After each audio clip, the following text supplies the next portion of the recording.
Hello everyone, good evening, welcome back to my channel. আজ হচ্ছে 29 November আর আমরা চলে এসেছি ফুড ফেস্টিভ্যালে, যেটা হচ্ছে মালদাতে উত্তরে খাইবার পাস।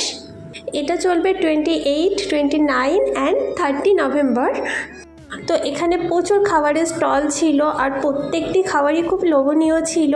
তো বুঝতে পারছিলাম না কোনটা ছেড়ে কোনটা খাবো। তো আমরা এখানে প্রথমেই ট্রাই করলাম সেটা হচ্ছে ভেটকির পাকোড়া, যেটা খেতে সত্যিকারের খুব ভালো ছিল। তারপরে খেয়ে নিলাম একটু তন্দুরি চা। আর এই দোকানে চলে আসলাম, দেখো এই দোকানে বিক্রি করছে হচ্ছে অক্টোপাস। আমি কোনোদিনও অক্টোপাস দেখিনি, আজকেই ফার্স্ট টাইম দেখলাম। তারপরে সমস্ত দোকান ঘুরে চলে আসলাম একটু ডেজার্টের দিকে। এই দোকানে এত কিছু ছিল না, আমি বুঝতে পারছিলাম না যে কোনটা ট্রাই করব। তো এটা নিলাম, এটা খুব সুন্দর ছিল, আমি নামটা ঠিক জানি না, কিন্তু খেতে খুব ভালো ছিল। তারপরে পানির দোকান ঘুরে লাস্টে আমরা একটু মাঠের মধ্যে বসলাম। পুচকুসোনা তো এখানে খুব মজা করছে। তো চলো, বাই।